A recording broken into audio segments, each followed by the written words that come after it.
ყველაზე სასწაული კიდე რა არის, იცით? აი ამ პრორუსებს გვეძახიან, კრემლის აგენტებს გვეძახიან და პირადად მე არც რუსული პასპორტი გამაჩნია და არც რუსეთიდან რაღაცა მიმიღი არც ერთი რუბლი. და ეხლა გავიგეთ აგერ ეს ბაჩიაშვილი, რომელიც მეგობრებო, ესე იგი ბიძინა ივანიშვილს დაუპირისპირდა რუსული პასპორტით თურმე გაიპარა სომხეთის საზღვრის მეშვეობით ფარულად.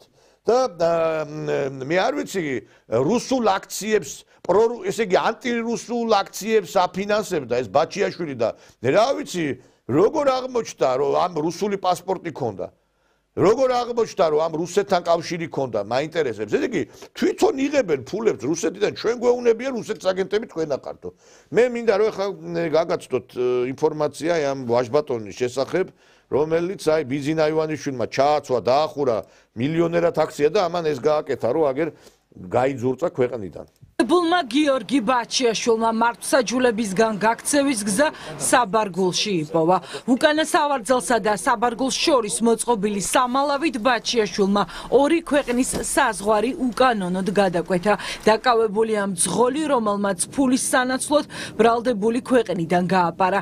ბაჩიაშვილის კონსპირაციული გეგმა მისივე მოკავშირემ გამომძიებლებს დეტალურად უამბო. შიგნიდან გადავიდა. შიგნიდან გამოვა. როცა გავიარეთ, მე უთხარო დაუძახე რომ გავერთო და ხიზეროვი ისე შიგნიდან გააღურდა, გადმოწოდა ეს უკან ოცი. და მე უკვე გადახდით. ირკვევა რომ ქვეყნიდან გაქცევა ბაჩიაშვილმა დეკემბერში დაგეგმა. გეგმაში კი საკუთარ მშობელს შუამავლის როლი მისცა. ბაჩიაშვილის მამა დაკავებულ მძღოლს დაუკავშირდა და შვილთან მიიყვანა. პირველ ეტაპზე გიორგი ბაჩიაშვილმა შქ-ს გადასცა Google-ის სატელიტური ტელეფონი და მოსთხოვა რომ მხოლოდ აღნიშნული მოწყობილობით ქონოდა მასთან კომუნიკაცია. ასევე მას გადასცა ავტომობილის შესაძენად განკუთვნილი თანხა და დაავალა რომ Toyota Camry-ის მოდელის მუქი ფერის ავტომობილი შეეძინა. ბაჩიაშვილის მითითებით დავალების შემსრულებელ პირს დღეღამის სხვადასხვა მონაკვეთში რამდენჯერმე უნდა გადაეკვეთა საქართველოს-სომხეთის საზღვარი და იქ არსებული ვითარების შესახებ დეტალური ინფორმაცია მიეწოდებინა. ბაჩიაშვილმა მას ასევე მოსთხოვა ავტომობილის წინა და უკანა საქარე მინაზე ვიდეო რეგისტრატორები დაემონტაჟებინა, რომლის ჩანაწერებიც მან საზღვარზე არსებული ვითარების შესწავლის მიზნით თავად გაშიფრა. გამოძიებით გინდება, რომ ბაჩიაშვილმა შქ-ს მოსთხოვა რამდენიმე დღე მისთვის მანქანა კონკრეტულ მისამართზე დაეტოვებინა, რაც როც მან სპეციალური სამალავის მოწყობისთვის გამოიყენა. ამის შემდეგ ბაჩიაშვილმა შქ-ს გაუმხილა, რომ სახელმწიფო საზღვარი ფარულად მას უნდა გადაეკვეთა. წინასწარ შემუშავებული გეგმის მიხედვით, მიმდინარე წლის 2 მარტს გიორგი ბაჩიაშვილი და შქ საქართველოს-სომხეთის საზღვრის მიმართულებით გაემართნენ. გამოძიების მასალებით ირკვევა, რომ რუსეთის მოქალაქე ბაჩიაშვილს სავარაუდოდ 2 რუსული პასპორტი ჰქონდა. ერთი სასამართლოს ჩააბარა, მეორე კი სომხეთის სასაზღვრო გამშვებ პუნქტზე წარადგინა და ქვეყანაში შევიდა. სადახლოს გამტარი პუნქტის სიახლოვეს გიორგი ბაჩიაშვილი ავტომობილის უკანა სავარძელსა და საბარგულს შორის წინასწარ მოწყობილ სამალავში მოთავსდა. შქ მისი კუთვნილი ავტომობილით მივიდა სადახლოს გამტარ პუნქტთან გაიარა საპასპორტო კონტროლის შესაბამისი პროცედურები, მათ შორის მესაზღვრე კონტროლიორებმა შეამოწმეს აღნიშნული პირის დოკუმენტები და მოხდა სატრანსპორტო საშუალების ვიზუალური დათვალიერება. აღნიშნული პროცედურების გავლის შემდეგ ისინი გაემართნენ სომხეთის საზღვრის მიმართულებით. სომხეთის სასაზღვრო გამტარ პუნქტთან გიორგი ბაჩიაშვილი გადმოვიდა ავტომობილიდან და მის სახელზე გაცემული რუსეთის ფედერაციის მოქალაქეობის დამადასტურებელი სხვა პასპორტი წარადგინა, რის შედეგადაც გადაკვეთა სომხეთის სახელმწიფო საზღვარი. ჩატარებული გამოძიებით დგინდება, რომ ერევნის საერთაშორისო აეროპორტში მისვლის შემდეგ გიორგი ბაჩიაშვილმა შქ-ს მოსთხოვა დაებრუნებინა სატელეფონო მოწყობილობა, რომლის საშუალებითაც ისინი ერთმანეთს ეკონტაქტებოდნენ. გადასცა მას დაპირებული თანხა და ურჩია, რომ უსაფრთხოებიდან გამომდინარე ქვეყანა დაეტოვებინა. ქვეყნის დატოვება ბაჩიაშვილის მოკავშირემ ვერ მოასწრო. 48 წლის მამაკაცი მაშინ დააკავეს, როდესაც ის სარფის საბაჟოს გავლით ქვეყნიდან გაქცევას ცდილობდა. რა თანხის სანაცვლოდ გაიყვანა დაკავებულმა ბაჩიაშვილი ქვეყნიდან უცნობია. ჩხრეკის დროს 66,000 სომხური დრამი და $3,800-ზე მეტი ამოიღეს. გამოყენებული აქვეთი ღონისძიება გირაო შეიცვალოს უფრო მკაცრი აქვეთის ღონისძიებით პატიმრობით. მართლმსაჯულებას გაქცეულ ბაჩიაშვილს შეფარდებული გირაო პატიმრობით შეეცვალა. ბიტკოინების მითვისების საქმეში გირაოს უზრუნველყოფის სანაცვლოდ ჩადებული 2,500,000 ლარის ოდენობის ქონებას გაყიდიან. ადვოკატი მიმალული კლიენტის დისტანციურ დაკითხვას ითხოვდა. პროკურორისთვის მოთხოვნა საღ აზრს მოკლებულია. მას სურდა რომ სასამართლოსთვის მიეცოთ მიეწოდებინა დეტალური ჩვენება მომხდარი ფაქტის შესახებ, თუმცა სასამართლომ ეს არ გაიზიარა. ბრალდებული მიმალვაში მყოფება თავს აიღებს მართლმსაჯულებას და აღენებს მსგავსი შინაარსის შუამდგომლობას. ის იმდენად სამართლებრივად დაუსაფრთხებელი არის, რომ რაღაც ინტერპრეტაციას და რაღაც სიღრმეებში შესვლას საერთოდ არ საჭიროებს. დიდი ოდენობით კრიპტოვალუტის მითვისება, მტკვარი ჰესი და ახლა უკვე ქვეყნიდან გაქცევის საქმე. გიორგი ბაჩიაშვილი სამგზის სისხლის სამართლის ბრალდებული და ძებნილია. აქ ყველაზე ხაზგასასმელი მეგობრებო, აი სწორედ ეს არის, რომ რა თქმა უნდა, ბევრი ნიშანდობრივი ფაქტია, მაგრამ ესე იგი ჩვენ გვეუბნებიან, რომ ეს აქციებზე ყვერია პრორუსები, რუსული ხელისუფლება და თვითონ აი ეს ლიაკა ხოშტარია დაფინანსებას იღებს რუსეთიდან. ბიზნესები, მაგალითად, კობანაკოფიას ბიზნესი აქვს რუსეთში და მე ლაპარაკობენ აქ იმის შესახებ, რომ თურმე ჩვენ რუსეთიდან ვიმართებით.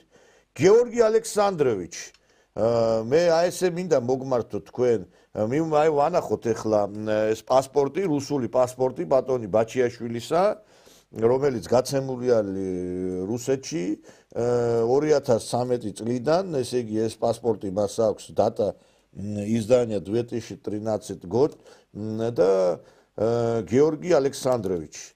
მაინტერესებს გიორგი ალექსანდროვიჩი, რატო აფინანსებდით ამ ანტირუსულ აქციებს, ასე თუ გიყვართ თქვენ რუსეთი, რომ რუსული პასპორტი გაქვთ, რუსეთთან კავშირები გაქვთ, ვერ გავიგე, ეს არის თქვენი ზნეობა, მორალი, ვერ გავიგე. რა ხდება? იმისი არ იყოს, აი არ ვიცი, გაოგნებული ვარ რა. ესე იგი რუსეთთან ისეთ მჭიდრო კავშირები აქვთ, რომ პასპორტებს იღებენ, ფულს იღებენ, ბიზნესს აწარმოებენ და თან ჩვენ გვეძახიან ეს ნაძილები მოღალატეებს. ეს მითხალ ხო? ჩვენ გვეძახიან, ჩვენ არც ბიზნესი გვაქვს, არც ფული აგვიღია რუსეთიდან და არც არაფერი არ მიგვიღია ამ ქვეყნიდან ჩვენ საერთოდ. აი ეს არის მათი სახე. კობანაკოფიას ბიზნესი აქვს იქა. ეს ნაციონალები დღედაღამე, ესე იგი რამდენიმე კონფერენციაზე ვიყავი და ისე დაფრინავენ, აქეთ-იქით მე მგონი თითრინავის, ესე იგი ბილეთები წინასწარ დაჯავშნული აქვს, ყველა რეისზე ნაციონალებს ხედავთ რა. გრიალებენ, შრიალებენ იქა და მე ჩვენ გვეუბნებიან, რომ ჩვენ ვართ პრორუსები, გესმით? ლიაკა ხოშტარია დღე და ღამე იმას ამოწმებს ანგარიის ბერბანკში რამდენი ჩაერიცხა და ავტომატთან დგას და მე გადმორიცხავს ელოდება ფულის იქიდან. აი ეს არის სახე ამათი.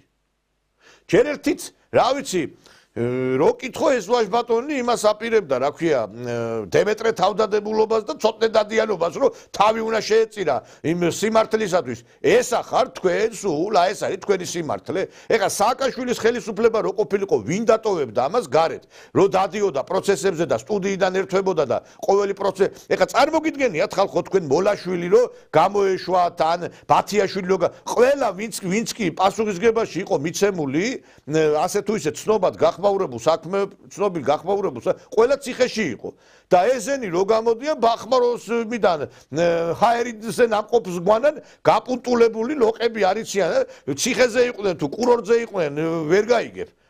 და არავინ მათ არ აწამებს, არავინ მათ იქ ცუდ პირობებში არ ამყოფებს ამ ციხეზე და ესენი თან იბძვიან და თან იმისიც ეშინიათ რა, რომ რაღაცნაირად მე აგონ პასუხი.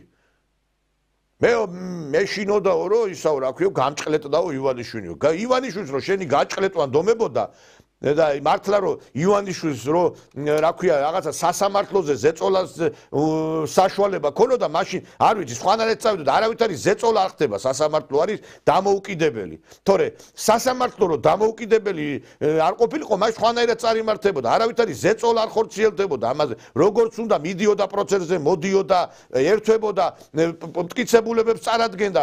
რა პრობლემა გქონდა, რატო გაიქცა? იმიტომ რომ აი ეს არის შიში ოხერია, იცოდა რომ საბოლოოდ იქნებოდა გამამტყუნებელი განაჩენი და გაიპარა. მე არ გამიკვირდება კრემლის ფონზე ჩართვა მოახდინოს ამ კაცმა.